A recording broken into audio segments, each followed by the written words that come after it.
Assalamualaikum warahmatullahi wabarakatuh. Alhamdulillahi rabbil alamin. Lahul hamdul hasan wa thana'ul jamil. Wa ashhadu an la ilaha illallah wahdahu la syarika lah. Yaqulul haqqa wa huwa yahdis sabil. Wa ashhadu anna Muhammadan 'abduhu wa rasuluh. Sallallahu alaihi wa ala alihi wa sahbihi wa sallama tasliman katsira. Wa ba'du. Hadirin kaum muslimin, jemaah salat subuh yang semoga dirahmati oleh Allah Subhanahu wa taala. Pada kesempatan pagi hari yang berbahagia ini, kita bersyukur memuji Allah Subhanahu wa taala atas limpahan rahmat dan karunia-Nya kepada kita semua, sehingga hingga detik ini kita masih mendapatkan taufik dan hidayah untuk melaksanakan salah satu kewajiban kita sebagai seorang muslim, salat subuh berjamaah. Salawat dan salam semoga senantiasa tercurah teruntuk Nabi besar kita Muhammad sallallahu alaihi, manusia terbaik, orang yang telah diamanahi untuk menyampaikan dakwah dan syariat agama ini sebagai salah satu sebab bagi kaum muslimin dan orang-orang beriman mendapatkan hidayah Islam dan iman. Sallallahu alaihi wa ala alihi wa sahbihi wa sallama tasliman katsira. Ikhwatal iman rahimanillah wa iyyakum, dengan memohon taufik dan hidayah dari Allah Subhanahu wa taala, kita akan melanjutkan materi kita dari kitab Mukhtasarah min Sahih Al-Bukhari li Syekh Az-Zabidi rahimahullahu taala. Nah, pada kesempatan terakhir kita telah menyelesaikan hadis Ibunda Aisyah radhiyallahu anha di mana pada akhirnya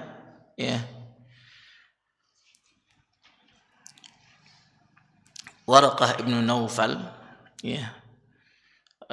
yang masih memiliki kekerabatan dengan Ibunda Khadijah radhiyallahu anha, beliau mengatakan perkataannya yang masyhur, dan beliau berandai-andai kalaulah beliau masih muda, masih dalam usia muda ketika Nabi sallallahu alaihi wasallam diangkat menjadi nabi dan rasul, maka beliau akan membela Nabi sallallahu alaihi wasallam dengan semaksimal mungkin yang bisa beliau lakukan. Namun qaddarallah wa ma syaa fa'al, Warqa ibn Naufal pun meninggal tidak lama setelah itu, dan di sini disebutkan wa fatara al-wahyu, dan wahyu itu pun terhenti, wahyu pun terhenti. Kemudian lanjutannya ini yang akan kita pelajari pada pagi hari ini, hadithu Jabir. An Jabir bin Abdullah Al-Ansari wa huwa yuhaddithu an fatratil wahyi. Faqala fi hadithihi, dari Jabir bin Abdullah Al-Ansari, beliau menyampaikan tentang masa terhentinya wahyu. Tentang masa terhentinya wahyu. Jadi setelah turunnya firman Allah Subhanahu wa taala yang ada di dalam surat Al-A'la, di dalam surat Al-Alaq Iqra bismi rabbikal ladzi khalaq, khalaqal insana min 'alaq, sampai 5 ayat pertama dari surat tersebut itu mengalami kekosongan. Setelah turun 5 ayat tersebut, setelahnya tidak turun lagi wahyu. Dan jeda antara turunnya surat Al-Alaq dengan wahyu yang berikutnya, yang sebentar lagi akan kita baca biidznillah ta'ala, ini ada perbedaan pendapat dari kalangan ulama tentang berapa lama jeda tersebut. Disebutkan dalam riwayat di Musnad Imam Ahmad bahwa jeda tersebut berlangsung selama 3 tahun. Ya. Dan itulah pendapat yang diyakini oleh Ibnu Ishaq, ya, sebagai kebenaran. Namun sebagian yang lain mengatakan bahwa jeda tersebut sekitar 2,5 tahun. Ya. Ainam wallahu taala a'la wa a'lam. Dan di sana masih pada hadis Ummunah Aisyah, ibunda Aisyah radhiyallahu anha, terdapat tambahan lafaz.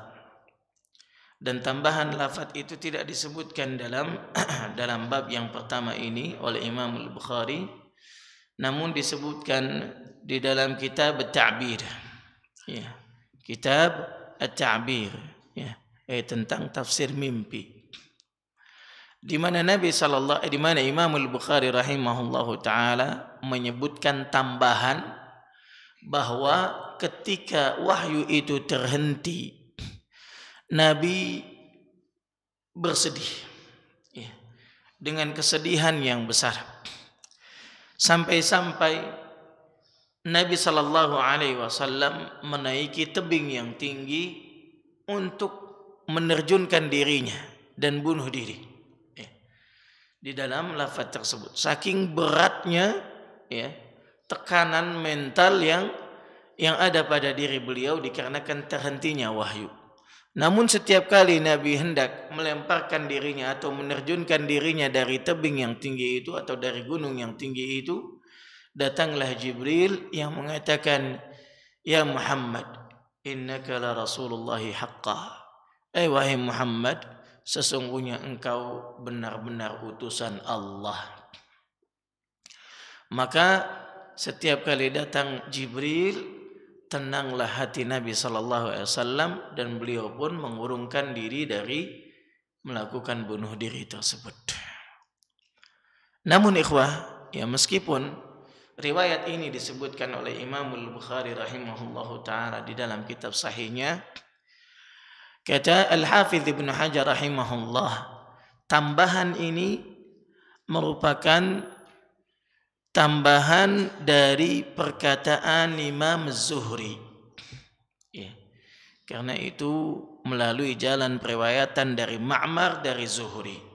Dan Imam Zuhri, ya, beliau dari Sighar Tabi'in, itu yang menambahkan lafaz tersebut min balagatihi, dari berita yang beliau dengar.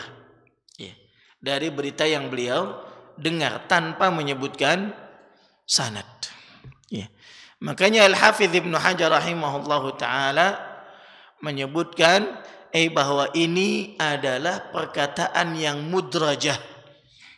Artinya perkataan rawi yang dimasukkan ke dalam hadis Ibunda Aisyah radhiyallahu anha, di mana para perawi yang mendengar itu dikiranya itu bagian dari yang disebutkan oleh Ibunda Aisyah radhiyallahu anha, padahal bukan, tapi itu yang diceritakan oleh Imam Az-Zuhri berdasarkan balaghatihi, artinya berita yang sampai ke beliau namun tanpa menyebutkan sanadnya. Inam wallahu taala a'la wa a'lam. Ikhwa fillah rahimanillah wa iyyakum. Faqala fi hadithihi, baina ana amshi idh sami'tu sawtan min as-sama'i farafa'tu basari fa idza al-malaku alladhi ja'ani bi Hira jalisun ala kursiyyin baina as-sama'i wal ard. Di sini Jabir bin Abdullah Al-Ansari radhiyallahu anhu menceritakan tentang bagaimana wahyu itu turun setelah masa fatratul wahyi, setelah terhentinya wahyu, dari semenjak wahyu yang pertama. Ya. Beliau menceritakan apa yang diceritakan oleh Nabi sallallahu alaihi wasallam baina ana amshi, ketika aku tengah berjalan.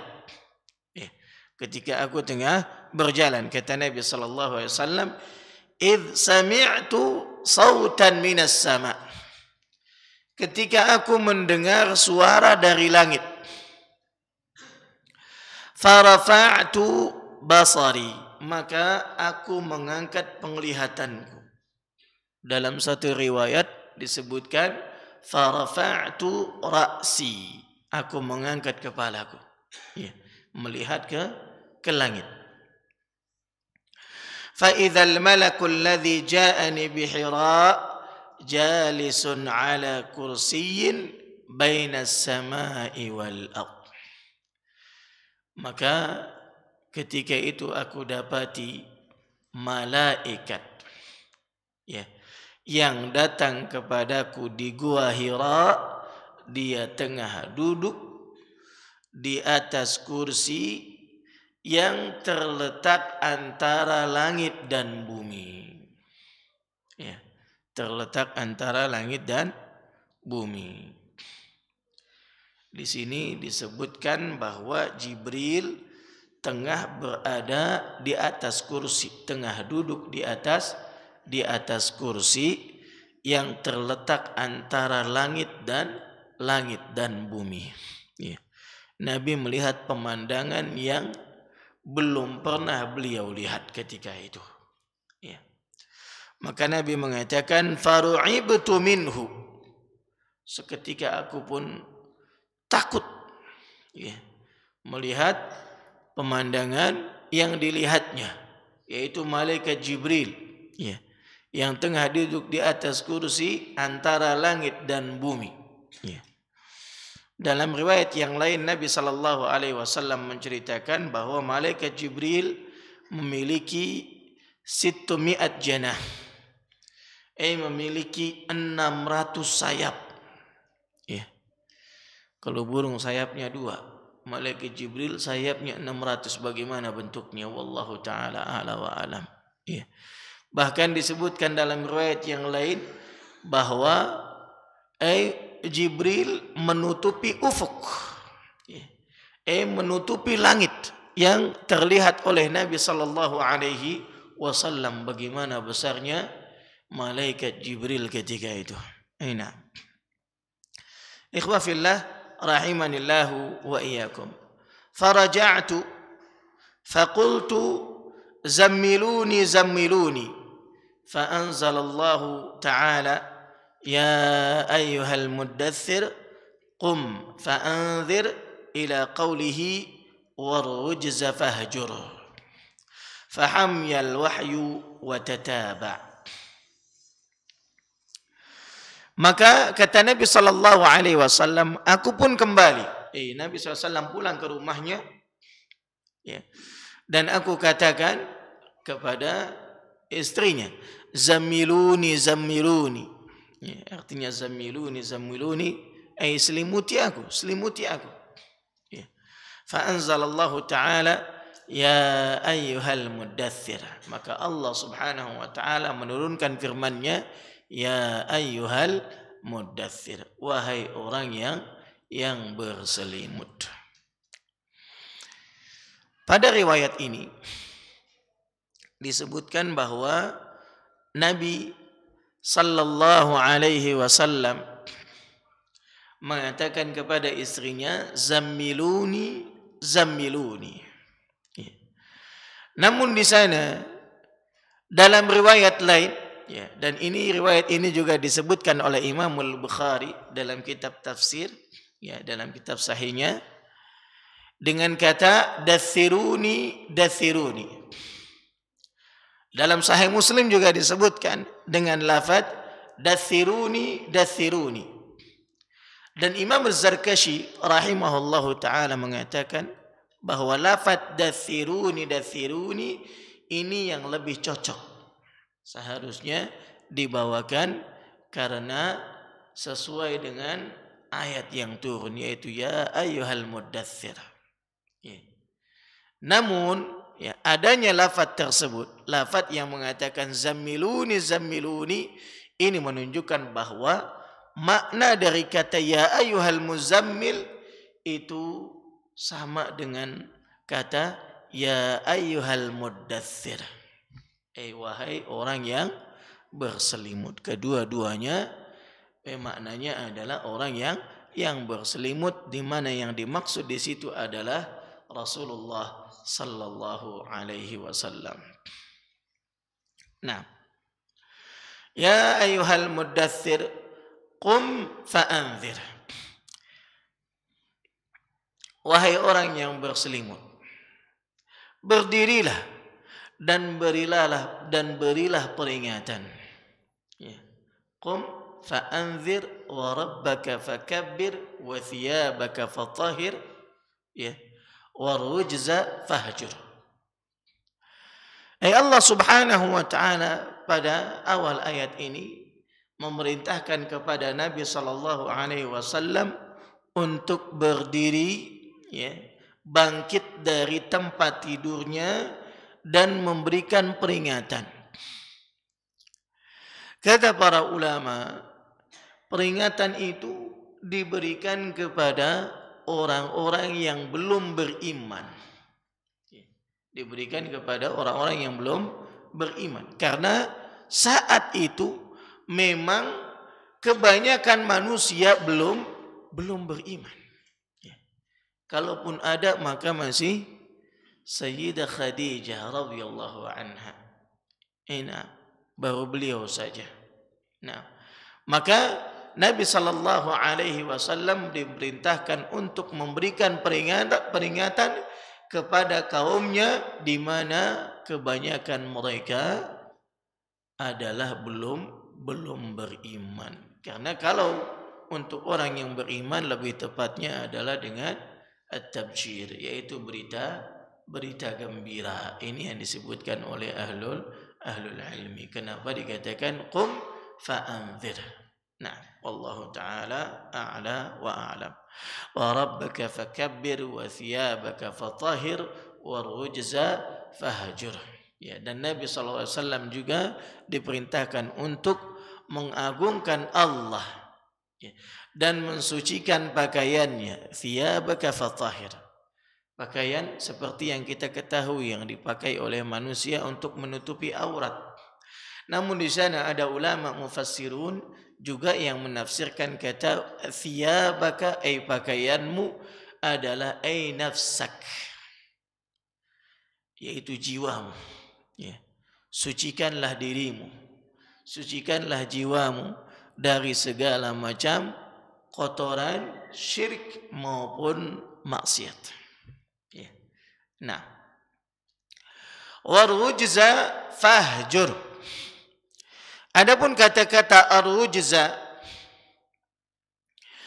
ini disebutkan oleh ahlul ilmi bahwa yang dimaksud diantaranya adalah Syekh Sa'di dan juga ulama tafsir lainnya, bahwa arujza yang dimaksud adalah al-awthan wal asnam, yaitu berhala dan patung. Ya. Al-awthan wal asnam, berhala dan patung. Apa bedanya antara berhala dan patung, Ustaz? Para ulama menyebutkan bahwa di dalam syariat kata berhala dan patung itu sama. Artinya sama-sama yang disembah selain Allah Subhanahu wa taala oleh orang-orang musyrik. Adapun di dalam bahasa maka ada perbedaan antara keduanya. Bahwa yang dimaksud dengan patung itu adalah setiap yang memiliki bentuk, ya, memiliki bentuk, ya, yang dipahat atau dibuat dan yang semacamnya, sehingga berbentuk seperti manusia atau hewan, ya, baik itu dari kayu, dari emas, perak atau batu sekalipun, ya, tapi dibentuk, dipahat sehingga berbentuk seperti wujud manusia atau hewan. Maka yang demikian disebut dengan sanam atau patung.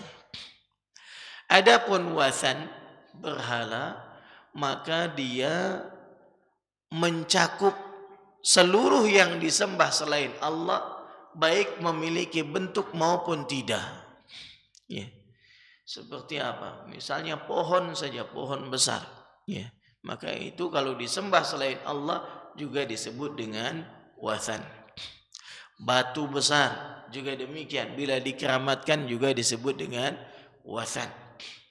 Kuburan juga demikian. Bila disembah maka disebut dengan wathan.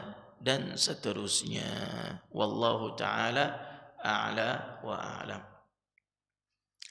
Ikhwafillah rahimanillahu wa iyyakum. Warujza fahjur. Ini salah satu maknanya.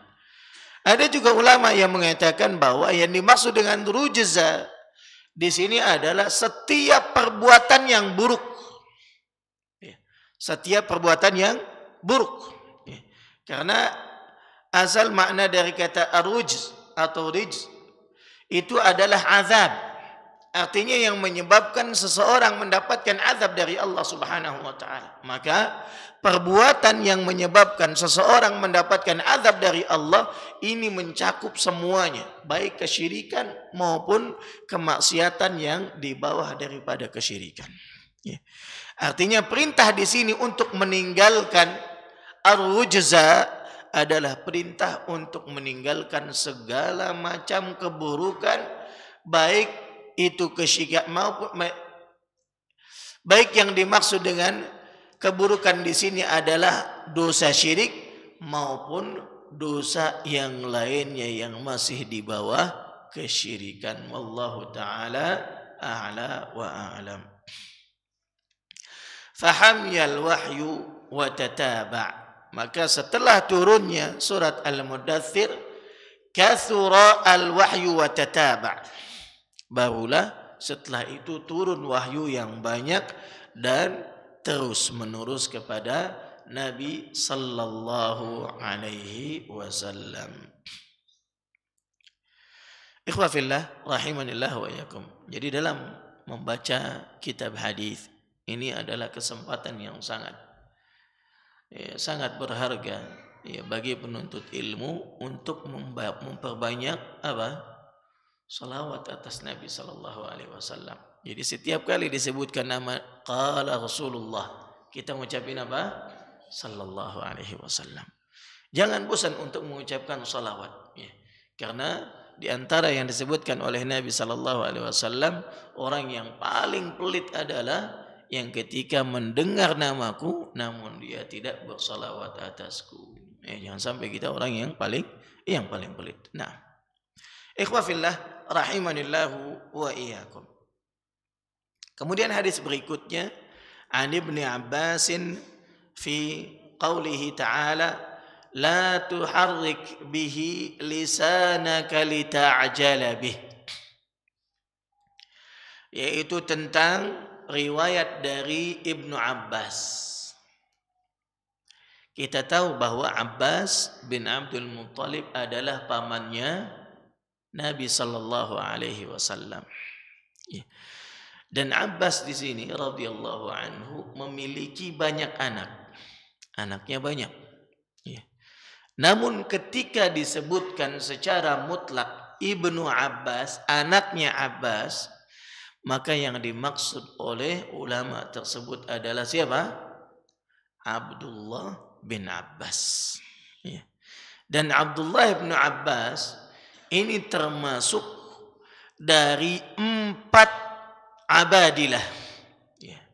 Ada 4 sahabat yang dijuluki dengan abadilah. Artinya semuanya bernama Abdullah. Mereka disebut abadilah yang 4 dikarenakan yang usianya atau yang meninggalnya lebih akhir ketimbang sahabat-sahabat lainnya. 4 abadilah di sini adalah diantaranya Abdullah bin Abbas, Abdullah bin Zubair, Abdullah bin Umar, dan Abdullah bin Amr bin Al-As. Ustaz, kok enggak masuk Abdullah bin Mas'ud? Nah, Abdullah bin Mas'ud tidak masuk di dalam abadilah yang 4. Karena tadi yang saya sebutkan bahwa abadilah yang 4 ini dikarenakan mereka termasuk sahabat yang paling terakhir meninggal dunia. Adapun Abdullah bin Mas'ud adalah sahabat yang mulia, yang kalau ulama menyebutkan dari kalangan sahabat dengan nama Abdullah, maka ketahuilah yang dimaksud dengan kata Abdullah di situ siapa? Abdullah bin Mas'ud.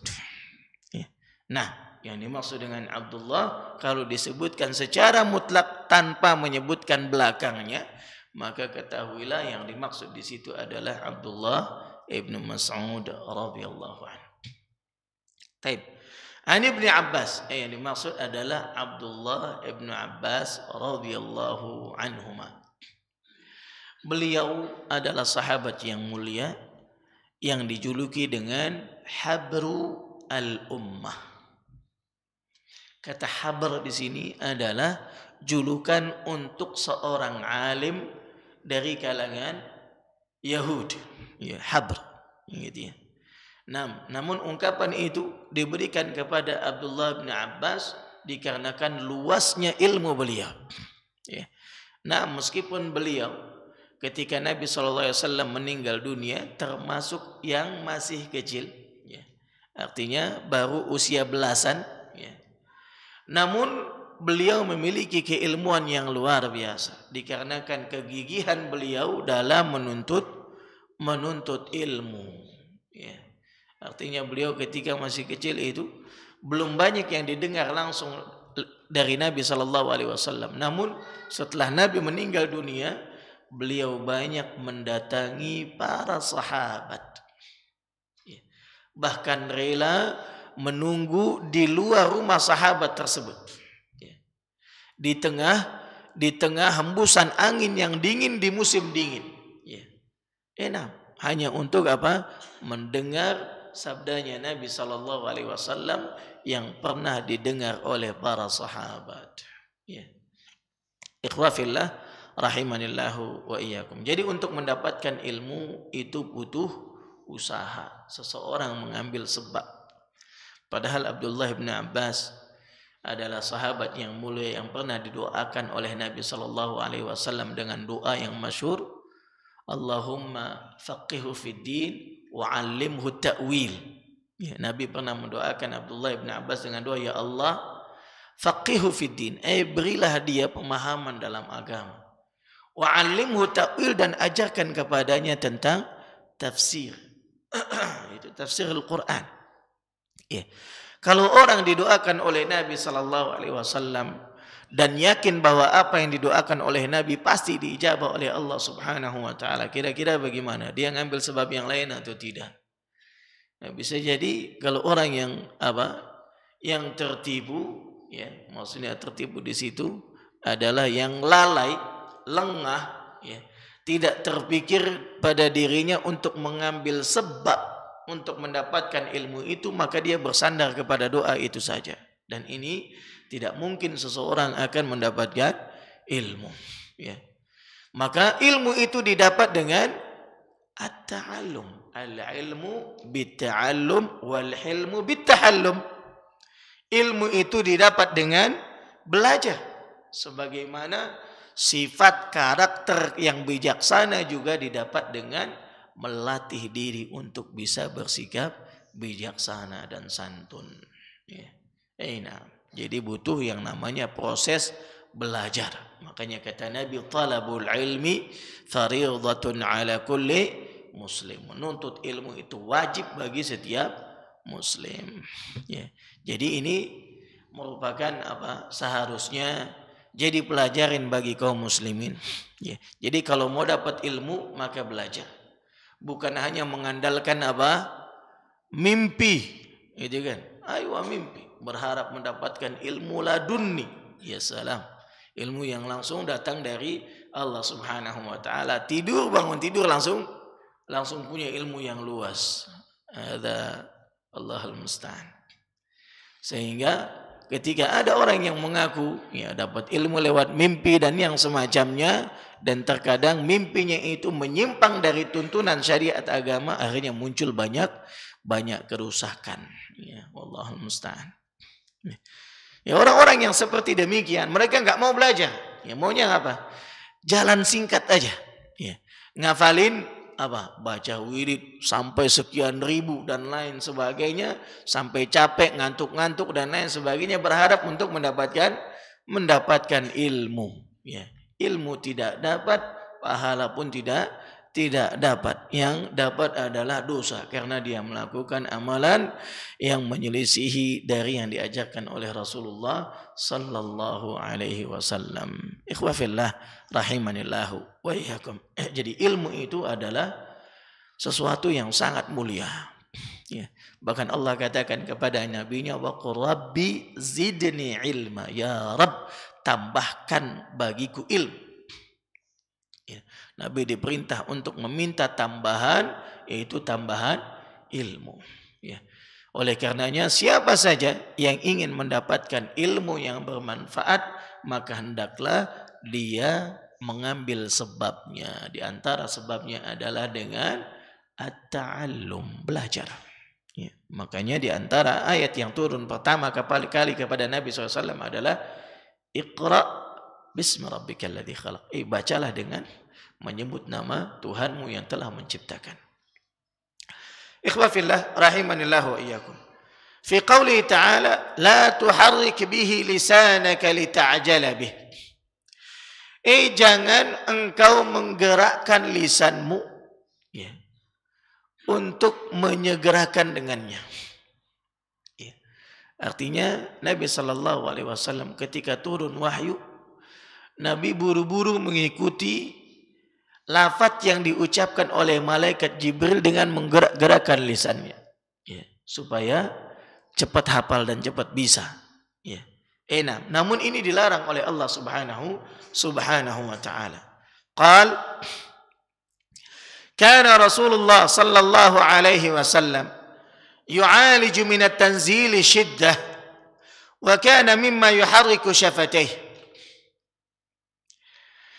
Kata Abdullah bin Abbas radhiyallahu anhuma, Rasulullah sallallahu alaihi wasallam mengatasi beratnya turun wahyu, ya, itu diantaranya dengan yuharriku syafatih, menggerakkan kedua bibirnya. Ya. Faqala Ibnu Abbas, maka Abdullah bin Abbas mengatakan, fa ana uharrikuhuma lakum kama kana Rasulullah sallallahu alaihi wasallam yuharrikuhuma. Kata Abdullah bin Abbas, dan aku menggerak-gerakannya, ya, di hadapan kalian, menggerak-gerakkan bibirku di hadapan kalian sebagaimana Nabi menggerak-gerakkan bibirnya, ya, saat mengulang wahyu. Qala Sa'id, ana uharrikuhuma kama ra'aitu Ibn Abbas yuharrikuhuma faharraka syafatayhi. Sa'id, ya, ini perawi yang meriwayatkan hadis dari Abdullah bin Abbas. Ya. Dan aku menggerak-gerakkan bibirku sebagaimana juga aku melihat Abdullah bin Abbas menggerak-gerakkan bibirnya. Dalam ilmu hadis ini disebut dengan at-tasalsul bitahrik asy-syafatih. Jadi hadis yang diriwayatkan secara beruntun, ya, dengan melakukan hal yang sama seperti yang dilakukan oleh perawinya, yaitu perawi yang pertama Abdullah bin Abbas menggerak-gerakkan bibirnya. Jadi dicontohkan, perawi yang mendengar dari Abdullah bin Abbas melihat itu, saat menyampaikan kepada murid-muridnya, dia juga mencontohkan hal yang sama. Ya. Jadi dia gerak-gerakan bibirnya. Ya. Nah, itu dicontoh terus seperti itu, maka disebut dengan at-tasalsul, ya, berlanjut, menyambung, ya, riwayat yang menyambung dengan menggerakkan dua bibir. Dan ini banyak di dalam hadis Rasulullah sallallahu alaihi wasallam yang disebutkan secara menyambung. Ya, di antaranya adalah hadis yang dikatakan oleh Nabi sallallahu alaihi wasallam kepada Muadz bin Jabal, "Wallahi inni la uhibbuk." Demi Allah, sesungguhnya aku benar-benar mencintaimu. Ya.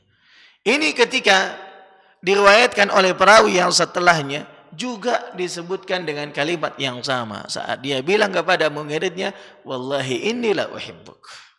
Lantas beliau menyebutkan hadis tersebut yang sama, dan ini disebut juga dengan al-hadis al-musalsal bi qauli inni la uhibbuk, dan banyak lagi lainnya. Nah, taib ikhwah fillah rahimanillah wa iyyakum. Fa anzalallahu ta'ala la tuharrik bihi lisanaka lita'jala bih inna 'alaina jam'ahu wa qur'anah. Ya. Jangan engkau menggerakkan lisanmu, ya, lita'jala bih, untuk menyegerakan dalam pengucapan Al-Quran. Ustaz, yang dilarang di ayat itu adalah menggerakkan lisan. Kenapa yang diceritakan oleh Abdullah bin Abbas menggerakkan dua bibir? Ya. Nah, ya. Ikhwah fillah rahimanillah wa iyyakum. Dalam hal ini, ketika seseorang berbicara dan mengeluarkan huruf dari mulutnya, maka yang bergerak itu bukan hanya sebatas lisan saja, tapi juga dua bibir. Ya. Meskipun asal ucapan atau pembicaraan itu dengan lisan, namun bibir juga demikian, termasuk organ yang digerakkan saat mengucapkan atau berbicara. Maka ketika Abdullah bin Abbas mencukupkan dengan mengucapkan dua bibir, seakan itu sudah cukup mewakili. Kenapa? Karena lisan sudah dipahami oleh orang banyak, ya, bahwa lisan adalah bagian yang paling vital ketika seseorang berbicara. Kalau bibir saja nggak boleh gerak, maka lisan juga tidak dibolehkan untuk bergerak. Demikian yang dimaksud. Wallahu ta'ala a'la wa a'lam. La tuharrik bihi lisanaka lita'jala bih inna 'alaina jam'ahu wa qur'anah. Qala jam'uhu laka fi sadrika wa taqra'ahu. Kami yang mengumpulkannya di dalam dadamu, ya, fi sadrik, wa taqra'ahu, dan menjadikanmu dapat membacanya. Ya. Nah, jadi inna 'alaina jam'ahu, sesungguhnya kami yang akan mengumpulkannya. Maksudnya apa? Mengumpulkan Al-Quran itu di dalam dadamu, menjadikan dirimu hafal. Ya, dan hafalan itu terjaga di dalam dada, fi sadr. Ya. Ini juga menunjukkan bahwa hafalan ilmu itu semuanya tersimpan di dalam dada. Ya, tersimpan di dalam dada. Nah, wa taqra'ahu, dan engkau bisa membacanya, itu juga kami yang menjadikannya. Fa idza qara'nahu fattabi' qur'anah, qala fastami' lahu wa ansit. Apabila kami telah membacanya, maka ittabi' qur'an, maka ikutilah bacaan. Ini ditafsirkan oleh Abdullah bin Abbas, ya, yaitu dengan istami' lahu wa ansit. Kalau kami membacanya, maka dengarkan dan diam. Ya, jadi jangan ikut dulu. Ya. Kalau kami telah membacanya, maka ikutilah bacaannya. Maksudnya adalah mengikutinya dengan menyimak baik-baik, dengarkan saja dan diam. Nah, summa inna 'alaina bayanah, summa inna 'alaina an taqra'ahu, fakana Rasulullah sallallahu alaihi wasallam ba'da dzalika idza atahu Jibril istama'a fa idza intalaqa Jibrilu qara'ahu an-nabiy sallallahu alaihi wasallam kama qara'ah. Thumma inna alaina bayana. Kemudian kamilah yang akan menjelaskannya kepadamu. Ini ditafsirkan oleh Abdullah bin Abbas. Maksudnya adalah inna alaina an taqra'ahu. Sesungguhnya kamilah yang akan menjadikanmu dapat membacanya. Tadi saat diturunkan wahyu, ini Nabi diperintahkan untuk jangan bicara. Maksudnya jangan ngikutin lafadznya, jangan ngikutin bacaannya, cukup diam saja dan dengarkan. Diam saja dan dengarkan, karena kami yang akan mengumpulkan hafalan itu di dalam dadamu dan menjadikan kamu dapat membacanya. Fa idza qara'nahu fattabi' qur'anah, maka apabila kami telah membacanya, ikutilah bacaannya. Maksudnya dengan mendengarkan dan diam.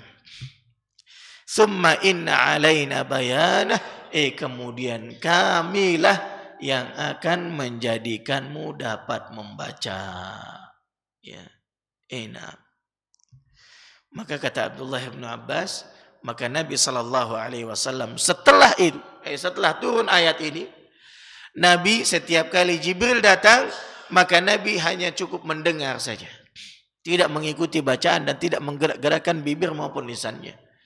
Dan setelah Jibril pergi, baru Nabi SAW membaca seperti yang dibaca oleh Jibril alaihissalam.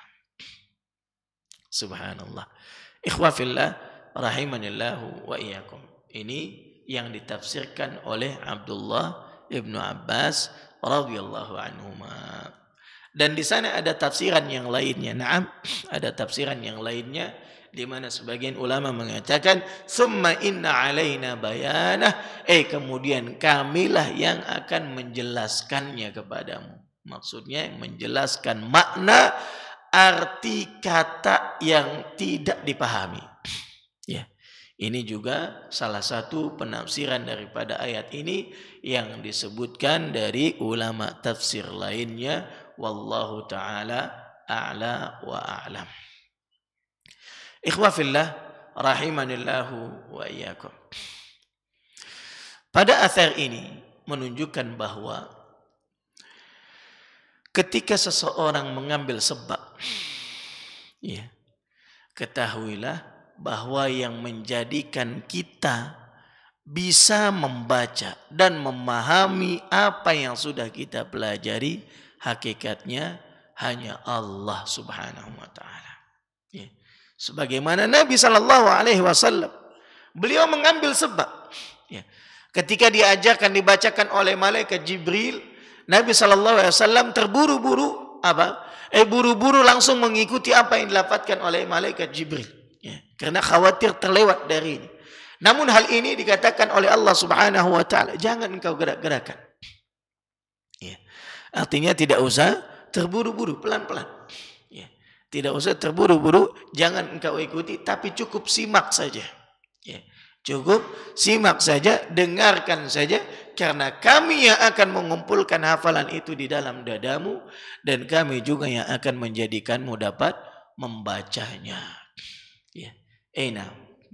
Jadi meskipun Allah Subhanahu wa taala memberitakan kita untuk mengambil sebab, namun kita juga mesti pahami hati ini tidak boleh terpaut kecuali hanya kepada Allah. Kenapa? Karena Allah yang menjadikan Anda bisa atau tidak. Dialah yang mengumpulkan ilmu itu di dalam hati kita. Sebagaimana dialah yang mengumpulkan Al-Quran di dalam dadanya Nabi kita Muhammad sallallahu alaihi wasallam dan menjadikan beliau dapat membacanya.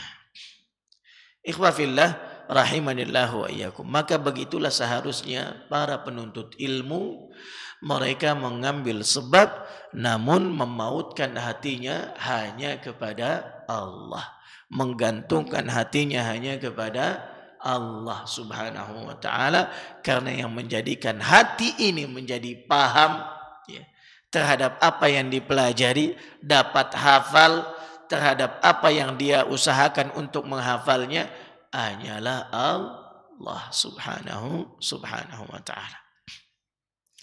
Jadi dalam menjemput hidayah, mempelajari sesuatu, menghafal Al-Quran, maka hendaklah setiap kita menggantungkan urusan kita dan memasrahkannya kepada Allah subhanahu wa ta'ala.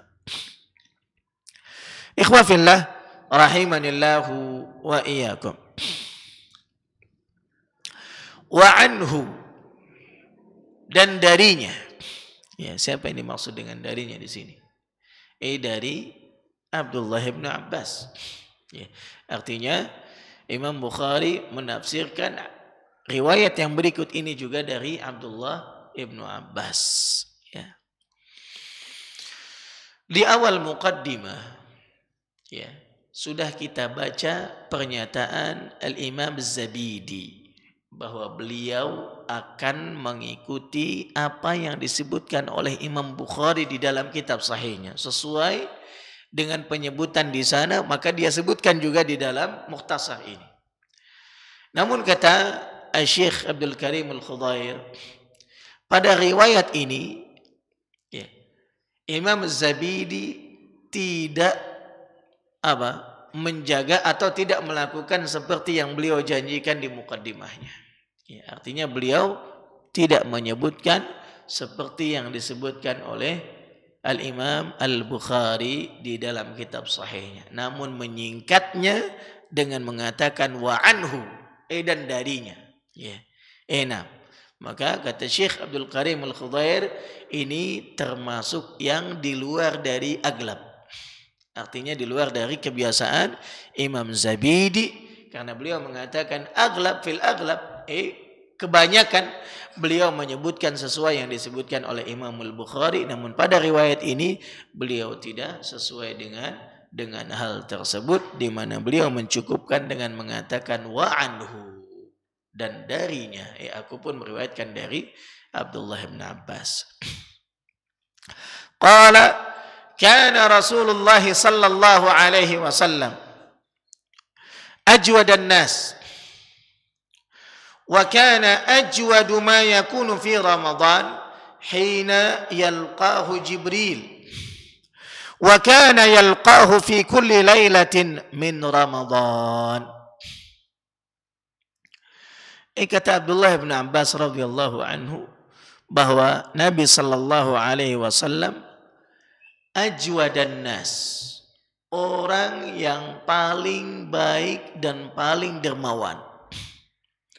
Ini secara mutlak, ya.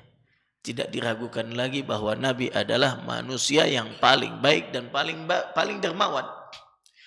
Hal ini sesuai juga dengan apa yang disabdakan oleh Nabi sallallahu alaihi wasallam dalam riwayat yang lainnya. Saat ada 3 orang dari sahabatnya yang mendatangi rumah istri-istri beliau, menanyakan tentang bagaimana ibadahnya Nabi sallallahu alaihi wasallam. Lantas ketiga sahabat ini seakan menganggap apa yang dilakukan oleh Nabi di rumahnya itu sedikit. Ka'annahum taqalluha. Seakan mereka menganggap ibadah yang dilakukan Nabi ini sedikit. Namun mereka kembali mengatakan bahwa siapa Nabi? Beliau adalah orang yang telah diampuni dosanya yang lalu maupun yang akan datang. Layak saja melakukan itu. Adapun kita nggak ada jaminan buat itu. Maka ketiga orang itu pun bertekad, amma ana fa asumu wala uftir. Kalau gitu saya mau puasa dan nggak akan berbuka. Amma ana fa aqumu laila wala arqud. Yang kedua bilang saya mau qiyamul lail sepanjang malam dan tidak tidur di malam hari. Dan yang ketiga, amma ana fala atazawwajun nisa. Yang ketiga bilang saya enggak akan menikah dengan wanita. Nabi sallallahu alaihi wasallam mendengar pembicaraan itu. Ada yang menyampaikan kepada Nabi, lantas Nabi naik ke mimbar. Dengan mengatakan ma balu aqwam. Kenapa ada orang-orang yang mengatakan kada wa kada, kada wa kada. Wallahi inni la akhsyakum lillahi wa atqakum. Syahidnya di sini. Nabi mengatakan, demi Allah, aku adalah orang yang paling bertakwa di antara kalian dan paling takut kepada Allah di antara kalian. Ya. Syahidnya di sini Nabi mengatakan, aku adalah orang yang paling bertakwa di antara kalian dan paling takut kepada Allah di antara kalian. Maka apa yang dikatakan oleh Abdullah bin Abbas dalam hadis ini sesuai dengan apa yang dikatakan oleh Nabi sallallahu alaihi wasallam. Beliau adalah orang yang paling baik dan paling dermawan secara mutlak, kapan saja dan di mana saja. Enak. Wa kana ajwadu ma yakunu fi Ramadan.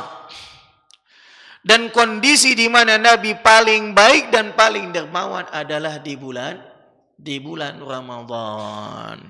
Nah, ungkapan yang kedua ini sebenarnya ada celah. Ya. Ada memungkinkan seseorang memahami bahwa Nabi paling baik dan paling dermawan itu ketika bulan Ramadan. Artinya kalau selain bulan Ramadan ada yang lebih baik dari beliau. Bukan. Ya. Justru celah di sini telah ditutup dengan ungkapan yang pertama, ya, yang mengatakan bahwa Nabi adalah orang yang paling baik dan paling dermawan di antara manusia. Artinya kapan saja dan di mana saja. Tapi ini sudah menutup semua persangkaan atau celah-celah tadi yang bisa muncul dengan kalimat yang kedua, yaitu di mana Nabi sallallahu alaihi wasallam sangat dermawan dan paling dermawan, paling baik saat di bulan Ramadan. Artinya kebaikannya melebihi daripada di bulan yang lainnya atau di waktu yang lainnya. Kalau di hari-hari biasa, bulan-bulan biasa, Nabi sudah yang paling baik daripada manusia lainnya, maka ketika Ramadan jauh lebih dahsyat lagi. Ya, jauh lebih dahsyat lagi. Hina yalqahu Jibril, ketika ditemui oleh Jibril, wa kana yalqahu fi kulli lailatin min Ramadan fayudarisuhul Quran. Di mana Jibril menemui Nabi Muhammad sallallahu alaihi wasallam di bulan Ramadan pada setiap malamnya dan mengajarkannya Al-Quran. Ya, mengajarkannya Al-Quran sallallahu alaihi wasallam. Fala Rasulullah sallallahu alaihi wasallam ajwadu bil khairi min ar-rihil mursalah. Dan Nabi sallallahu alaihi wasallam paling baik, ya, dengan memberikan kebaikan daripada ar-rih al-mursalah, angin yang dikirim. Maksudnya angin dikirim apa? Angin yang membawa atau menggiring awan hujan. Ya. Nah. Ya. Ikhwa fillah rahimanillahu wa iyyakum. Allah Subhanahu wa taala telah mengatakan kepada kita, laqad kana lakum fi Rasulillahi uswatun hasanah. Telah ada bagi kalian pada diri Rasulullah sallallahu alaihi wasallam teladan yang baik. Dan Nabi sallallahu alaihi wasallam di sini dikatakan kondisi paling baik adalah saat di bulan Ramadan ketika didatangi oleh malaikat Jibril yang mengajarkannya Al-Quran. Jadi berdasarkan athar ini semestinya siapa saja yang mempelajari Al-Quran, ya, bacanya, pemahamannya, tafsirnya, ya, pengamalannya, maka semestinya dia juga mencontoh bagaimana Nabi SAW saat banyak mempelajari Al-Quran menjadi lebih baik, ya, berusaha untuk meningkatkan kebaikan diri dan kapasitas diri, ya. Ini semestinya dilakukan oleh orang-orang yang mempelajari Al-Quran. Tidak puas dengan sebatas mempelajari cara bacanya saja, tapi juga terus meningkat, ya, kapasitas dirinya dengan mempelajari tafsirnya, maknanya, berusaha mengamalkannya, membacanya di dalam sholatnya, meneladani apa yang diperintahkan di dalamnya, ya. Mestinya demikian dan tidak puas dengan sebatas apa? cukup mempelajari sebagiannya saja. Ikhwah fillah rahimanillahu wa iyyakum. Semoga Allah Subhanahu wa taala mengkaruniakan kepada kita ilmu yang bermanfaat, yang semakin mendekatkan diri kita kepada Allah Subhanahu wa taala, sehingga kita diteguhkan di atas agamanya yang lurus dan istiqamah, hingga kita dimatikan dalam kondisi yang paling baik. Amin amin ya rabbal alamin. Setelah ini disebutkan ada hadis Abu Sufyan yang panjang, ya. Jadi mungkin kita tunda sampai ke pertemuan berikutnya, kan ini enggak habis gitu kan, dibaca dalam, kalau sampai cuma beberapa menit saja, ini hampir 1 lembar lebih gitu kan. Hadis Abu Sufyan ketika bertemu dengan Herakl. Nah, wa sallallahu ala nabiyyina Muhammadin wa ala alihi wa sahbihi wa sallam. Subhanakallahumma bihamdik asyhadu an la ilaha illa anta astaghfiruka wa atubu ilaik. Wassalamu alaikum warahmatullahi wabarakatuh.